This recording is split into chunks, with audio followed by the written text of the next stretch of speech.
Hayo. Angelina. Angelina. Those who are following the story know what's coming. Chapter 60. It's getting to be a very long read now.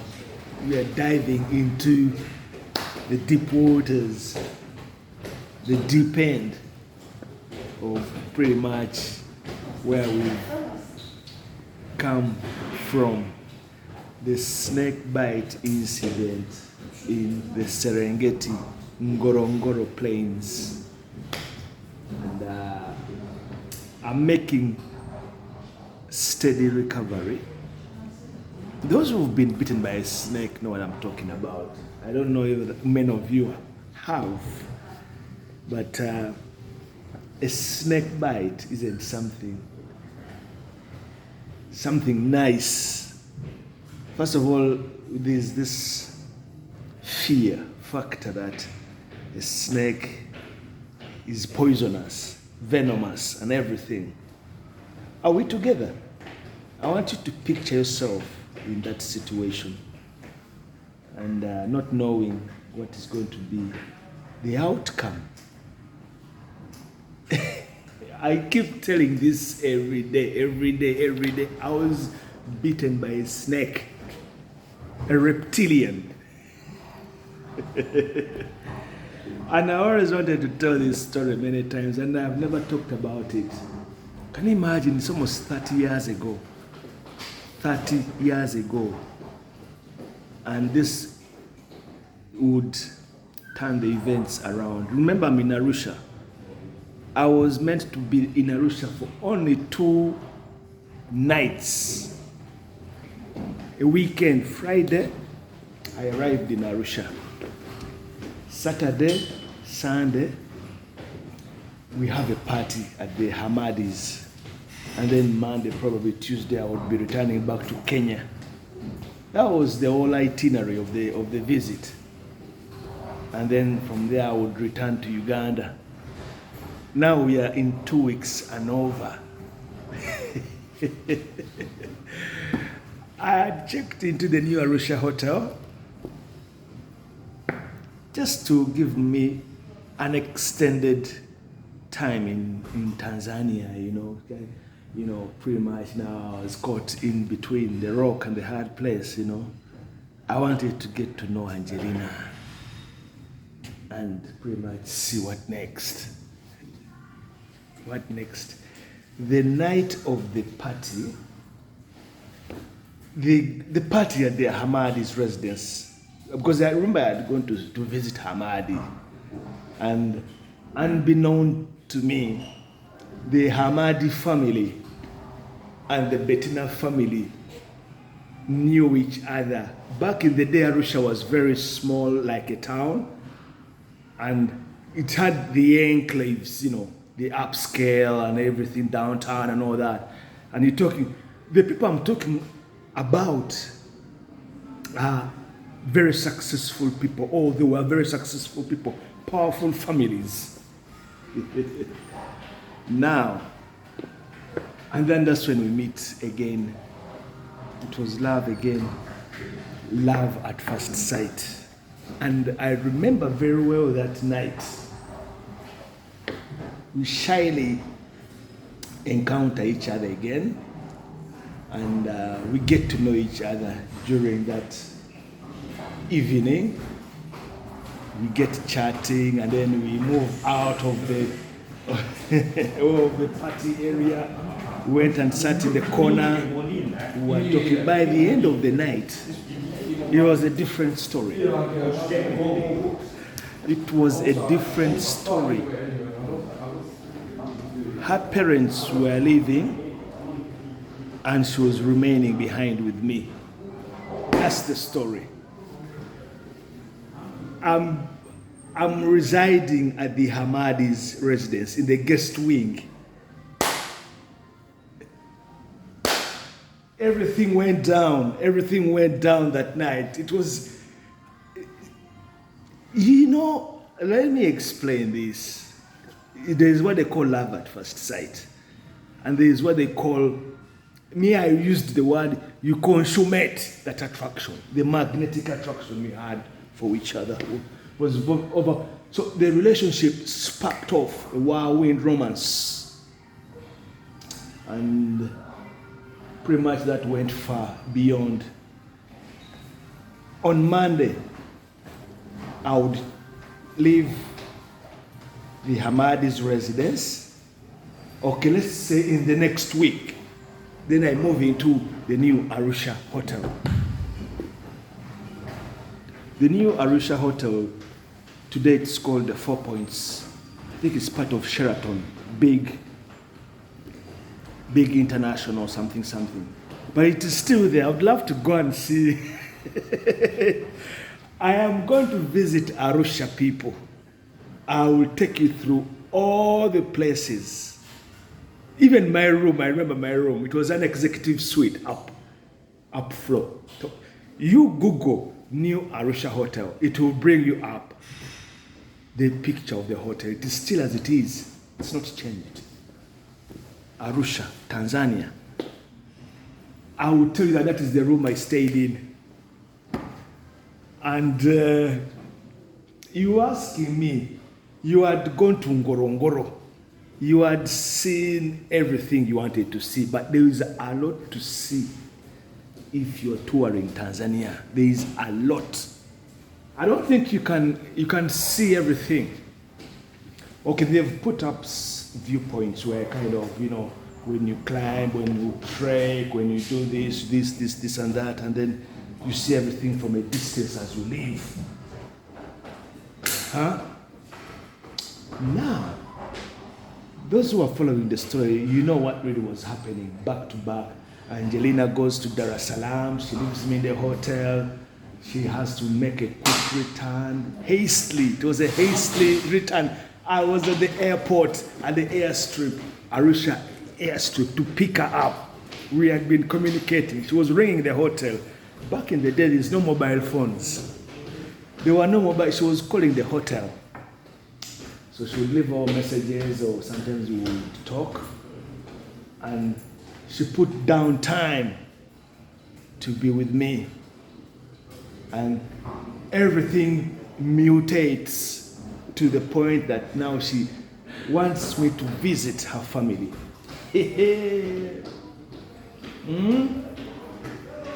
To visit her family.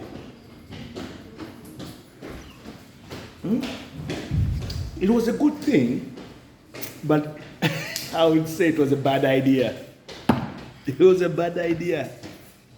And that visit would turn more into an introduction because it was bigger than what I expected.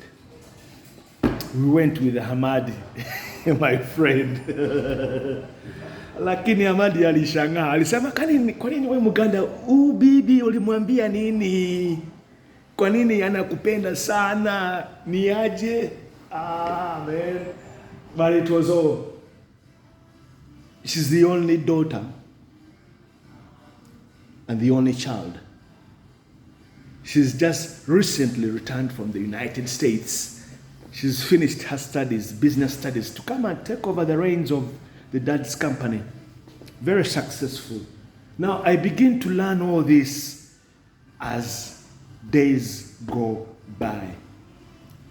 And one big surprise I remember was when she led me to the garage and opened it, and there was a Jeep. Hey, lakini wewe.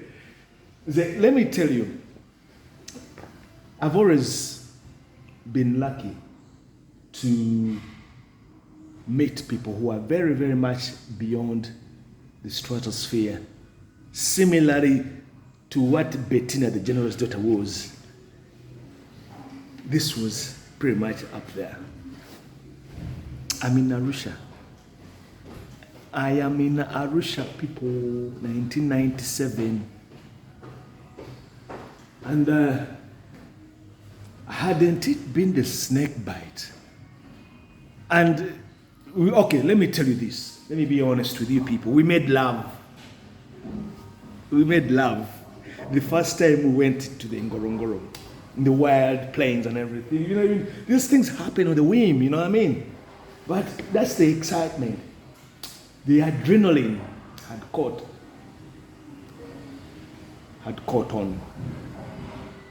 Are you with me? That's the story. It's a love story.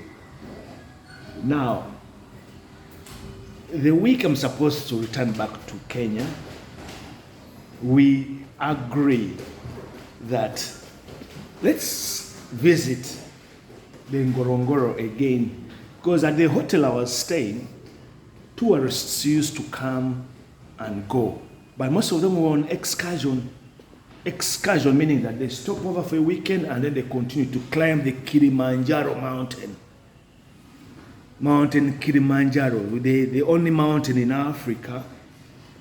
I think, no, it's got a peak with snow on top. The same with Mountain Rwenzori in Uganda, on the borders with Congo. But we had this unfinished fantasy. And there we are. We went and then we took the trip. We took the day trip.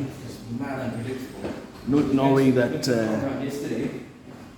it was going to be something else. The day I'm bitten by a snake.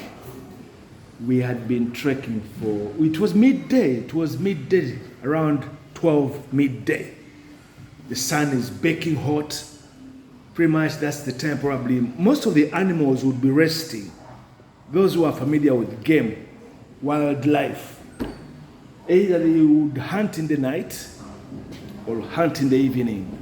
But usually during the midday, it is usually a quiet time. So probably the snake was just moving about because of the heat. And it was hunting prey. It coiled around me. If you see the picture, there's a picture I have. That picture is taken just before. It is the same area. Hiyo nyoka ilikuwa karibuni hapa. It was around there. And then it coiled around my leg. And then stung me with its fangs. Very, very sharp. Painful. Initially, I didn't know what had bitten me until I looked at my leg and the snake was uncoiling and going. And it disappeared. That was it. That was going to change everything. So Angelina felt like she was to blame. Oh, no. The snake would have bitten her as well. But it bit me. And where we are right now in the story, when I'm discharged from St. Elizabeth Hospital, Arusha, Angelina had come to the hospital with the mom. I'm discharged and I move into their residence in the guest wing. Or kama muzita boys quarters, isn't it? Eh? No. Or staff quarters, something like that. And then to take care of me. I'm still bandaged up in the leg. I'm in pain. And pretty much everything is hanging in the balance. I couldn't walk. Right. And I couldn't travel. I could have said, let me return back. But I had to sit it out to make sure that I'm okay and fit to travel. The leg was swollen. The anti-venom, the venom and everything. So the antidote was given to me while in the park, whatever, in the national park. The rangers who came to the rescue gave me the anti-venom. Do you know what anti-venom is? Anti-venom is when the snake bites you, especially poisonous snakes, the first thing it would do, it would inject poison into you to paralyze you. That's why my leg became stiff. My leg was stiff, it was stiffening, so everything goes up to the heart. And then you have a cardiovascular, you have a heart attack or something. So I was saved. But that was the quick response of the tourists who heard me shouting, and then Angelina was calling out for help. Remember, we were all alone. Hey, why lie, man? What are you doing here? Give me the glass for me. This one, you like it? Give me for me, present. This is expensive. No, it's present. Why you spend? Me recline the speakers. Give me for me. I'll bring you tomorrow. Give me for me. Okay, this time. I'll bring for One name. This one is Ray-Ban. No, it's fake, man. No, this is only... Yeah, give me a look. I'm doing a video here. No, it's okay, video. Yeah, what is? Ray-Ban. We write about it. You see the one, these two things. Ray-Ban, these two. No, man. It's original. Look at him. Me have the right one, right. Tomorrow. The glass, right in, right one. Give me this menu for you. 3, 4, 5. I'll see you tomorrow. You give me this 5 for you. Correct. Tomorrow, we talk. Right one. I give you. All right, my friend. Tomorrow. Okay. Now, do you see the situation we are dealing with here? It was a snake bite, for real, not just anything. And anything could have been the worst. By the time I'm driven to the hospital, St. Elizabeth, they end up having to perform a minor surgery to check if I have any fangs. The snake might have left fangs. When a snake bites, it usually would leave fangs inside there. But just for the sake of making sure, they performed a mini. I have the cut. I will show it to you if you want. The cut is still there where they performed the surgery. And very interesting enough, everything came back all good. I was there for the rest of the day, and I'm discharged late in the evening. And I could not return back to the hotel, ending up in residence at the Angelina's house, Majengo. Now that's the story there. But there was no way I would have ended up staying at their house. Remember, I'm alone in Tanzania. I was alone in Tanzania, apart from Hamadi, my friend, and he would also learn. He learned about this incident through people, because word went round that there's an emergency that has taken place in the national park. Somebody has been bitten by a snake, and it was me. Hey!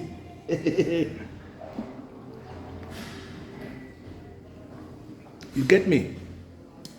So that's where we are, my people. We shall continue with our story. I need to share with you all this. To share with you the story of Angelina. So this is what they call it. And it became a love story. And then I get to know her family. I get to know... Let me not tell you more. They had a family house in Dodoma, countryside. When the parents left us alone at the home, it was me and Angelina alone. So I'm bringing you more revelations how I ended up in Dodoma. Do you want to know what happened in Dodoma? Keep following the story. These things are true. There are things that have happened. I this close to staying in Tanzania. They had loved me so much. The family, the parents, and That was one thing And that that's the thing. And the I've always wondered. like So, exactly. we are going to continue our story, people. Okie dokie. Like Yep. there's so many